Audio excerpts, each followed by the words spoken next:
Hello, so welcome to day 3. We're going to be talking about top tips for ladies going through the perimenopause. So that being the time kind of before you get to the menopause point, which is the 12 months of consecutively not having had a period. So my kind of top tips are things like, first one's going to be, well, what do you enjoy doing? What do you enjoy doing? And ask yourself the question. Sometimes I hear ladies saying, oh, I don't know, I just don't have time. Why not? I find that's an excuse. Make time. You can make time to do anything that you want. It doesn't have to be a whole day. It doesn't have to be, half a day, an hour. It could just be half an hour of doing something. What hobbies were you into? Did you like yarning or crafting or doing jigsaws or reading or going for and having a nice hot bath and not being disturbed? But what's to say that you can't do that?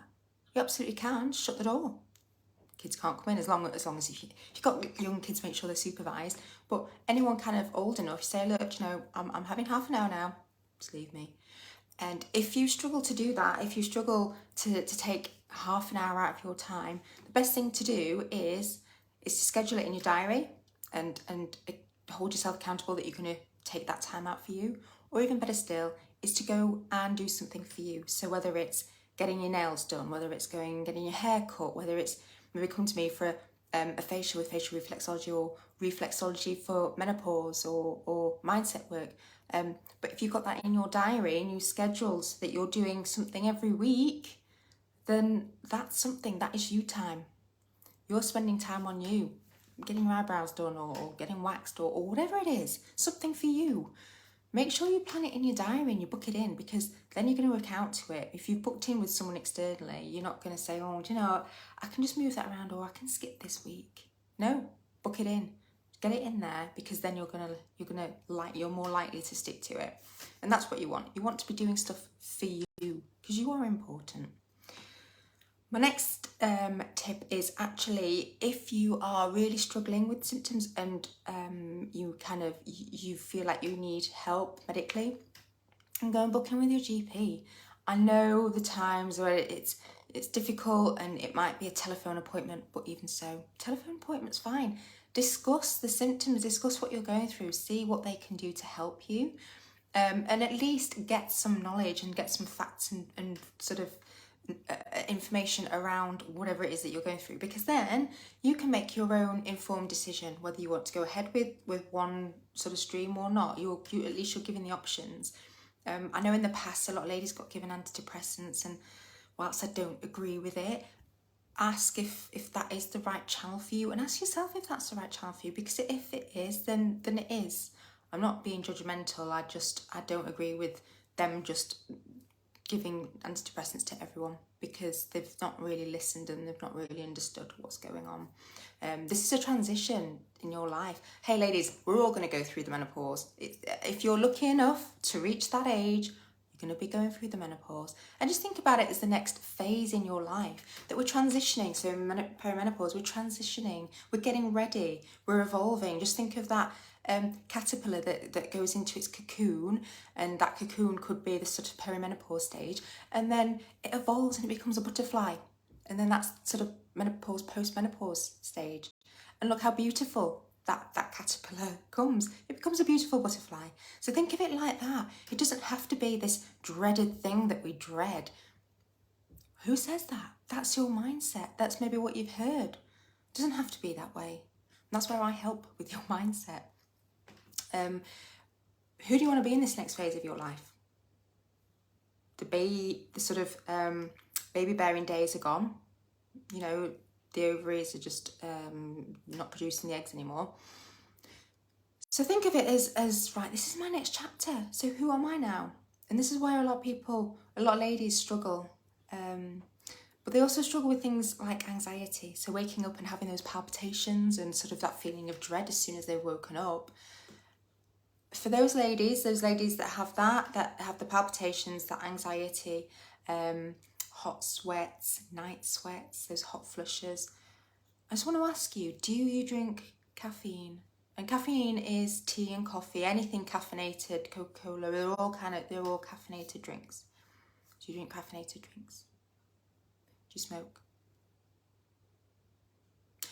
these are kind of lifestyle things that can exasperate the kind of feelings of the hot sweats and night sweats. The other thing is spicy food. So if you have spicy food as well, notice whether that's affecting you or not. It might not, and that's great. But if you take a little bit of it, say a journal, it's just making a note of how you're feeling and maybe what happened in the day. So then you can sort of reflect back on that. And it's a really good tool to do that anyway, whether you're perimenopausal or not. It's always good to reflect back, because then you can say, oh, actually, I had 3 cups of coffee that day and my hot flushes were really bad. Because then you can kind of work out, you can sort of piece things together. It's Christmas, I know, and it's that kind of party season, and you want to go out and you want to have drinks and have fun with your friends or your work colleagues, and I get it. I'm not saying don't go out and don't drink. I'm saying just take it steady, or at least monitor it and see how you're feeling the next day, because then you'll kind of be able to work out, okay, right, if I have loads of drinks on that night, then the next night I'm likely to feel shocking. And just be aware of that and just write it into your day. But the thing is with alcohol, if you're drinking sort of like half a bottle of wine a night just to relax, then I just want you to be aware that alcohol is actually a depressant. So too much of it is not good for us anyway. But it also affects our sleep. That's my kind of tip of perimenopausal ladies or any kind of person. Sleep's really important. If we didn't sleep, we'd die. But we're not having that quality of sleep when we've had a drink. And you kind of say to me, yeah, but I sleep for the longest period. You do sleep for the longest period. I'm not going to deny or sort of counter that. But the thing is, you go from being awake to being asleep, just like that. Whereas normally you'd go to bed, you'd have that kind of wind down period where you're relaxing into it, and then you go to sleep. And we go through a sleep cycle, so an REM sleep cycle. So we've got light sleep as we're heading into sleep, then we have a deep sleep, and then we head back up and we have a lighter sleep. And it's during this time when we have our dreams. And dreams aren't there to necessarily remember everything, because we've got to analyse and interpret the dream. The dream is there to process what's going on in our minds of the day's events, of maybe like the previous days, if that's not been resolved, or the previous week. Things are just resolving in our minds during the sleep. So it's really important, which is why it's important to go through those REM cycles. But if you're drinking every day, you're unlikely to go through them, and it's going to affect you. You're going to feel a bit groggy, you're going to feel tired, even though you've had a period to sleep. So you're bypassing that, and sleep's really important. My kind of other top tip is, again, it's who do you want to be? And really consider that, because now it's your time. So maybe your children have flown the nest, or they're old enough to sort of get on and do things themselves. And that's great, because credit to you, kudos, you've done really well. You've done your job. Your kids are always going to be your kids. They'll always need you. I'm always ringing my mum for stuff. But it's not that, you kind of cut that tie and they've gone. No, they're always going to be part of your life. But now it's time to focus on you. So they'll come in and out, they'll need things, and then they'll go again, and that's great. It just shows that, you are a loving mother. But now's your time to do what you want to do. So is it that you want to change your job? Do you want to do something else? Do you want to do something more exciting? Do you think, I've been in a steady job because I've needed to pay my mortgage or whatever, and maybe the mortgage is paid off now, or it's very close to being paid off. So you think, do you know what? I've always wanted to do X job. Then go do it. Why? What's stopping you? Finance isn't an issue, and childcare isn't an issue. Go and do it. Do something that really floats your boat. What makes you get up in the morning? What makes you get up? Have that excitement around you. That kind of thing will keep you going. And it's what I say to ladies general people that retire, is have something to do, have a hobby, make sure that you're doing something, because then you've got this something, this purpose, this something to get up for, which usually is work, let's face it. It's going to be work, or it's going to be kids, or it's going to be something like that, but it's not something that maybe floats your boat and not excites you. So it's really important to make sure that you have hobbies if you're retiring or you come to that age. Something to do, even if it's maybe just volunteering for a couple of days a week, or half days, whatever, just to give you something to do. And then it's you're interacting with people. It makes you get up in the morning. Otherwise, you kind of, well, oh, okay, the morning's come. I don't know what I'm doing today. And then you go through each day is like that. It's not good. We need to have a structure, and structure is really important for us to have that kind of structure. So what I'm trying to say is love yourself. Make sure that you're a priority now. You've given everything that you've got to other people. You are the priority now. Do what floats your boat. What do you love doing? What do you enjoy doing? Because this is your time now. You want to embrace life. And we've always got something to smile about. We've always got something to be grateful for. Even if it's just, I'm grateful for the family that I've got. I'm grateful for my friends. I'm grateful for the house, the car, whatever. You've always got something to be grateful for. So smile about it. Wake up in the morning and think, do you know what? It's going to be a great day today. Because if you can keep, well, no one's going to be positive 100% of the time. It's just not possible. But if you can keep that sort of momentum going, then you're more likely to sort of ease into this perimenopause, menopause stage better. Because if you're sort of this negative person all the time, that negativity builds and it cycles and it gets bigger and it gets snowballed. And so you might see that some ladies will say, do you know what, actually I'm bruised through the menopause. Yeah, I had sort of symptoms, but I didn't let it affect me. And they just go through it. And it's just, yeah, well, it is what it is. Whereas other ladies really struggle. But if they were kind of in that sort of cycle in their 20s and 30s and 40s and leading up to the perimenopause, chances are they've got those habits in place about the mindset. They can be unravelled, absolutely. You can change your mindset. Just think about your mindset and think about your neural pathways as like a tree. So a tree that branches out and it's got lots of branches. And your way of thinking will have been evolved over time based on experiences and learnt behaviour. And so your attitude to things will be like part of a branch that's quite thick. But what you can do with people like mine, assistants, so mindset help, is that you can branch off from that thicker branch. So there's like a thicker branch here, but you can branch off. Just like a tree, just grows another branch, and then that one gets stronger and this one gets weaker, so that you can build that neural pathway to change your mindset around things, to help you deal with things like the stresses and strains of daily living that are there anyways, the base level. Then you've got the menopausal symptoms, that's the next level up, and then other life stuff, so things that are going on around you environmentally builds up. So your stress bucket, just think of a bucket, a bucket that has water in, and that's your stress, and the stress rises and rises and rises. And then when the stress gets to the top of the bucket and it overflows, then that's when we sort of feel overwhelmed and we can't deal with anything.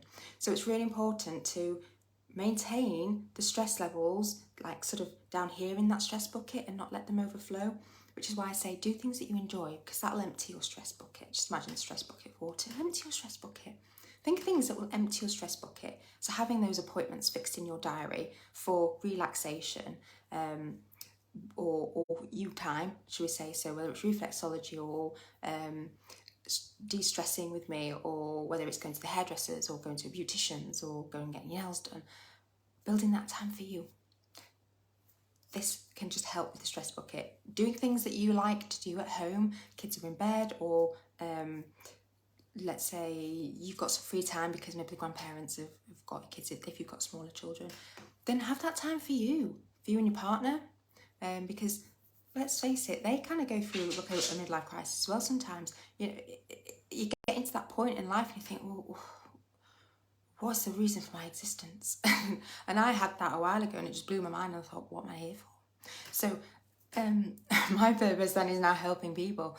But what is your purpose? Like, what is it that you feel like you can do? So think about that. Talk to others, go to CGP, talk to friends and family, be open about it, smile, walk tall, walk with your head held high. Because ladies, come on, we've had some crap, haven't we? We've got crap to deal with.